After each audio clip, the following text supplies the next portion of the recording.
হয়তো বা আজকে একটু কষ্ট হচ্ছে, হয়তো গালি শুনতে হচ্ছে, হয়তো একটা দুটো বাজে কথা শুনতে হচ্ছে, দোকানে ঝাঁপ ফেলে দিচ্ছে, কিন্তু জানবেন আগামী দিনে হাসরের ময়দানে আল্লাহ পাকের সামনে দাঁড়িয়ে বলতে পারবেন, আল্লাহ আমি দুনিয়ার জমিনে তোমার মাহবুবের ঘরে, মুজাদ্দেদের ঘরের চতুর্থ পুরুষের, তিনি এমন চতুর্থ প্রজন্ম সঠিক পথ দেখিয়েছিল, নবীর পথ দেখিয়েছিল, আমরা সেই দিকে তোমাকে, তোমার হাবিবকে খুশি করার জন্য আব্বাস সিদ্দিকের পিছনে দাঁড়িয়েছিলাম। যত কষ্ট হোক না কেন এই নীতিতে দাঁড়িয়ে থাকুন, ইনশাআল্লাহ আল্লাহ পাক দুনিয়ায়ও কামিয়াবি দেবে, আখিরাতেও কামিয়াবি দেবে, এতে কোনো সন্দেহ হবে না।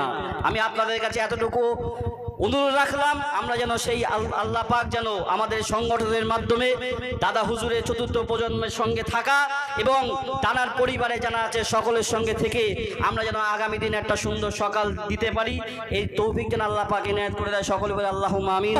বুকের জোর নিয়ে, সেই মানসিকতা নিয়ে আপনাদের দিকে লক্ষ্য করে বাংলাকে সঠিক দিশা দেখানোর জন্য ভাইজানের যে সংগ্রাম চলছে, ভাইজানের যে মেহনত চলছে, আজকে বারবার আমরা লক্ষ্য করে দেখেছি যে কোনা দিয়ে আওয়াজ উঠেছে, বহু কোনায় বহু নেতার আওয়াজ উঠেছে, কিন্তু তাদের কণ্ঠরোধ করা হয়েছে এবং তারা অনায়াসে তাদেরকে কণ্ঠ বন্ধ করার জন্য তার বিনিময়ে মোটা টাকা তারা পকেটে ভর্তি করে তারা চুপ হয়ে গিয়েছে।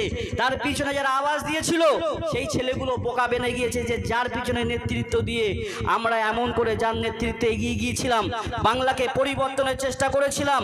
এই পরিবর্তনটা কেউ ভাববেন না রাজনৈতিক পরিবর্তন নয়, বাংলাকে সঠিক দিশা, ন্যায়ের পক্ষে, হকের পক্ষে কথা বলা শেখানোর যে পরিবর্তন, এই পরিবর্তনের নাম করে অনেক নেতা উঠেছিল, কিন্তু বর্তমানে তারা কেউ মিশন খুলে বসে আছে, কেউ মাদ্রাসা খুলে বসে আছে, কেউ মোটা কিছু নিয়ে বসে গিয়েছে।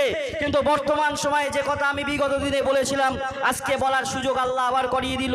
সেই আব্বাস সিদ্দিকী ভাইজান প্রমাণ করে দিয়েছে, আমার ভাইকে 1 মাসের জন্য জেলবন্দি থাকার পরও আমি বিক্রি হব না, তোমাদের জন্য আছি। তোমাদের কথা বলেছিলাম, আগামীতেও তোমাদের কথা বলতে থাকবো। এর থেকে কষ্ট মনে হয় কিছু হতে পারে না। কলিজার টুকরা ভাইটা জেলবন্দি হয়ে আছে, তারপরেও সে মাঠে নেবে আপনাদের কাছে ন্যায় নীতির বাক্যবাণীটা পৌঁছে দিচ্ছে। এর থেকে বড় উদাহরণ আর কিছু হতে পারে না।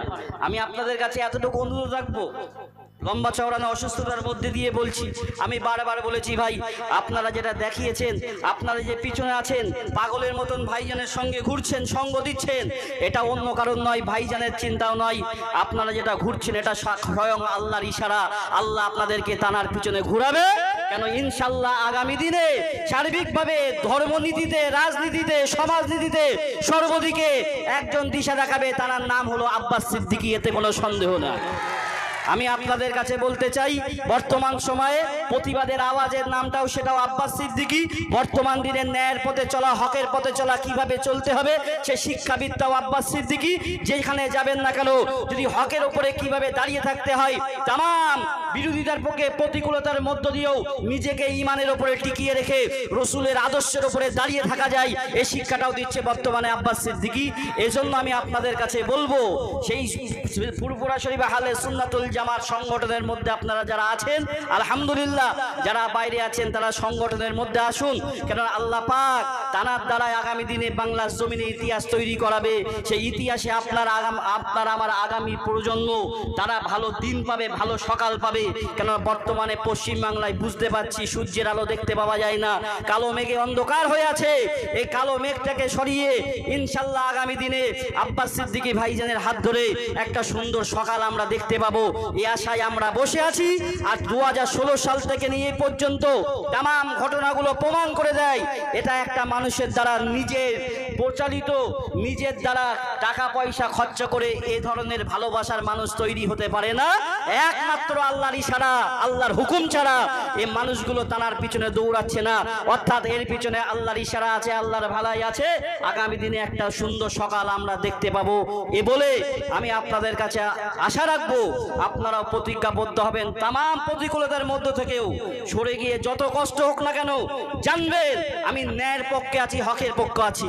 কেন মুসলমানদের জন্য শুধুমাত্র দুনিয়ার জমিনে বিচার নয়, মুসলমানদের জন্য আখিরাতের বিচার আছে না নাই? এ কথা আছে না নাই? ন্যায়ের পক্ষে ওখানে হিসাব দিতে হবে। পক্ষে দেখবেন বহু শ্যাওলা ভেসে যাচ্ছে, সেদিকে কারো চোখ যাবে না। কোনো একটা কাঠের টুকরো যদি স্রোতের বিপরীতে যায়, নদীর ধারে দাঁড়িয়ে থাকা প্রত্যেকের চোখটা ওই কাঠের টুকরোর দিকে যাবে। কেন? এ স্রোতের দিকে যাচ্ছে না, স্রোতের বিপরীত দিকে যাচ্ছে, এর লক্ষ্য অন্য কিছু আছে, ওর দিকেই দেখতে হবে। স্রোতের পক্ষে তো সবাই ভেসে যায়, একটা কাঠের টুকরো থেকে শুরু করে বড় কাঠের গুঁড়ি পর্যন্ত স্রোতের পক্ষে ভেসে যায়। কিন্তু একটা ছোট কাঠের টুকরো যখন স্রোতের বিপরীতে যায়, তো সারা মানুষের চোখটা সেই দিকে পড়ে যায়। বর্তমান বাংলার জমিনে যেটা চলছে, যেটা হচ্ছে, দেখবেন আজকে আমাদের সর্বকিছু সর্বস্তরের মানুষ স্রোতের পক্ষে গা ভাসিয়ে দিয়ে আমরা চলতে শুরু করেছি। আর স্রোতের পক্ষে যখনই সকলে গা ভাসিয়ে যায়, জানতে হবে ন্যায় অন্যায় সব কিছু তার মধ্যে ঢুকে যাচ্ছে। ন্যায় অন্যায়কে পার্থক্য করার লোক থাকে না। ন্যায় অন্যায়কে পার্থক্য করার জন্য একটা ব্যারিয়ার লাগে, ব্যারিকেড লাগে। সেই ব্যারিকেডের জন্য আওয়াজ তুলতে হয়, কথা বলতে হয়। আমার ক্ষুদ্র জ্ঞানে যত কিছু মনে হয়েছে, এবং বারংবার শুধু আমার বলাতে নয়, আপনারা প্রমাণ করেছেন।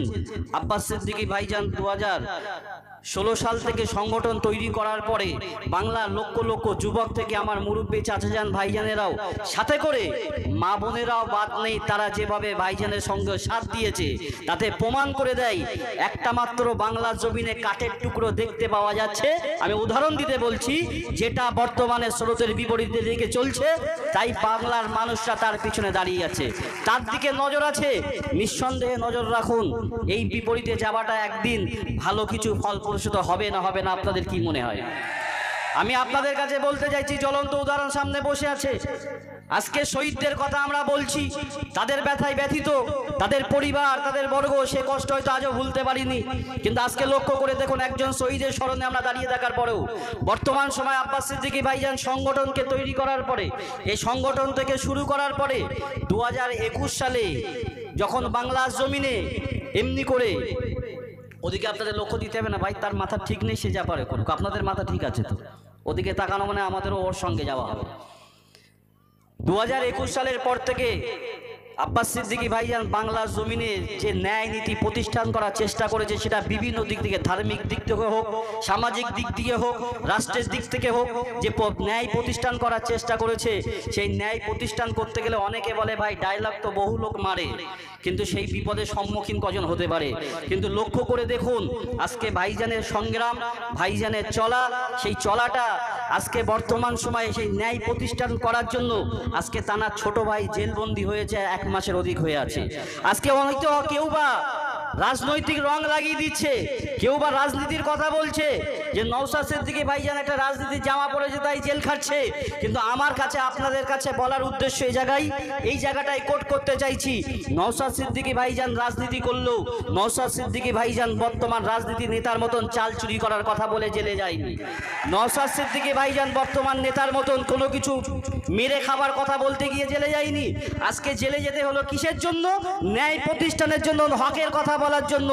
দলিত, আদিবাসী, পিছিয়ে পড়ার মানুষগুলোর কথা বলতে গিয়ে আজকে তার কলিজার টুকরা ছোট ভাইটা জেলখানায় বন্দি আছে, 1 মাস যাবৎ বন্দি আছে।